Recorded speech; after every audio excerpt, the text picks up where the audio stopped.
विश्व के स्वामी माने जाते हैं भगवान जगन्नाथ, जो उड़ीसा के पुरी के अंदर मंदिर है।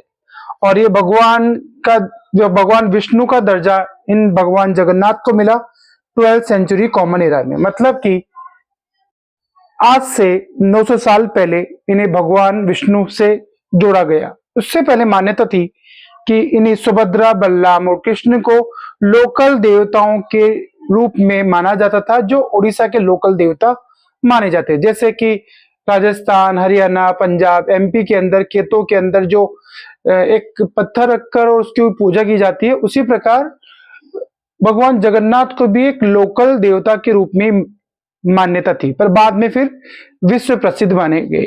ठीक है, हम आज बात करते हैं कि 6th सेंचुरी से लेकर और 1800 मतलब कि मुगल पीरियड के अंदर या मुस्लिम पीरियड के अंदर भारत में भक्ति परंपरा कैसी रही।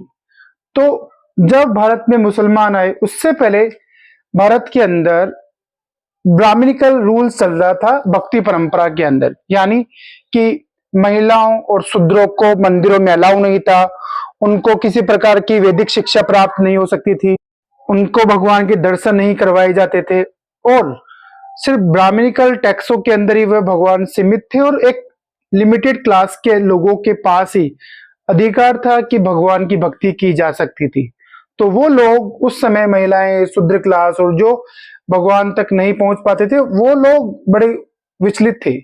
फिर भारत के अंदर मुस्लिम पीरियड आया, जब मोहम्मद गोरी ने अटैक किया भारत के अंदर, और उसके बाद ब्राह्मणिकल जो आइडियोलॉजी थी, पुराणिकल जो टेक्स्ट थे, जहां जहां एकदम रूल्स एंड रेगुलेशन बने हुए थे, लिमिटेड लोगों को ही अलाउ किया जाता था, बाद में सबको अलाउ किया गया।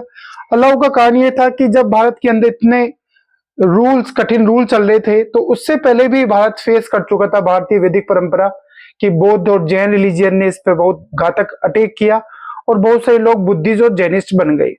फिर बाद में ब्राह्मणिकल टेक्सों में जो भी बातें थी उसको थोड़ा सा लिबरल बनाया गया, और उनकी प्रैक्टिस, उनके जो बिलीफ थे उसको थोड़ा सा चेंजेस किया गया, और लिबरल बनाकर मतलब कि महिलाओं को और सभी क्लास के लोगों को मंदिरों में प्रवेश दिया गया।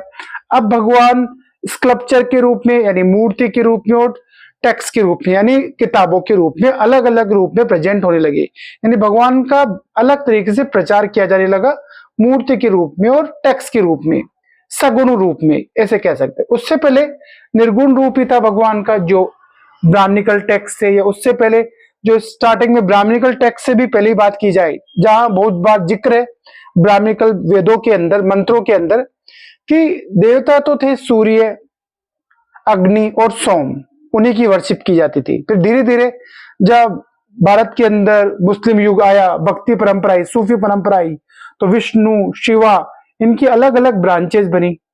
यह कह सकते हो आप कि इनकी एक अलग आइडियोलॉजी वाले लोग भारत के अंदर बढ़ते गए। और फिर भारत के अंदर उसी दौरान देवी की भी वर्शिप किया जाने लगा। देवी को तो स्टार्टिंग के अंदर पूजा जाता था कि एक पत्थर के ऊपर लाल सिंदूर लगाकर देवी की पूजा की जाती थी, पर जब लगा वैदिक परंपरा वाले लोगों को कि भारत में वैदिक परंपरा खतरे में है मुस्लिम युग के अंदर, तो फिर देखा गया कि वृंदावन में बाद में जब औरंगजेब तक आते आते वृंदावन के अंदर बहुत सारी जगहों पर मूर्ति और मंदिरों को तोड़वाया गया। तो फिर इस बात का एहसास हुआ कि नहीं, भारतीय परंपरा और वैदिक परंपरा और ब्राह्मणिकल परंपरा को और बढ़ावा दिया जाए। तो फिर क्या किया गया, उन जो पहले देवियों को तंत्र के रूप में, तांत्रिक विद्याओं के रूप में ही पूजा जाता था, अब देवियों को भगवान विष्णु और शिव की पत्नी के रूप में पूजा जाने लगा। अब उनकी जगह बदली और उनको देवताओं के साथ जोड़ा गया जो मुख्य धारा के देवता थे उस समय। तो हम ये बात कह सकते हैं कि भारत के अंदर मूर्ति पूजा कब प्रारंभ हुई, देवियों को भी मुख्य देवी के रूप में कब पूजा जाने लगा, ठीक है। और साथ ही में ये चैलेंज क्यों आई, चैलेंज इसलिए है क्योंकि सूफी परंपरा आई। सूफी परंपरा के अंदर इस्लाम, जहां पर कोई जात पात भेदभाव नहीं था, वो सबको अलाउ किया, भारतीय लोगों को आकर्षित भी करने लगा, और बहुत सारे लोग कन्वर्ट हुए। इस बात को हमें एक्सेप्ट करना चाहिए। पर फिर वैदिक परंपरा को बचाने के लिए भी जो कठोर रूल्स बने हुए थे ब्राह्मणिकल आइडियाज के, और उनकी परंपराएं थी, प्रैक्टिस थी, बिलीव, तो सबको भूलकर महिलाओं को, शूद्रों को, सबको अलाउ किया गया मंदिरों के अंदर। और इस तरह से भारत के अंदर भक्ति परंपरा का एक नया दौर प्रारंभ हुआ, जहाँ पे नए भगवान, varieties of the gods visualize हुए भारत के अंदर, उनकी अलग अलग फॉर्म्स विजुअलाइज हुई, वेराइटीज ऑफ देवियां भी प्रकट होने लगी, जो सिर्फ पहले सोम, अग्नि और सूर्य तक ही सीमित थी।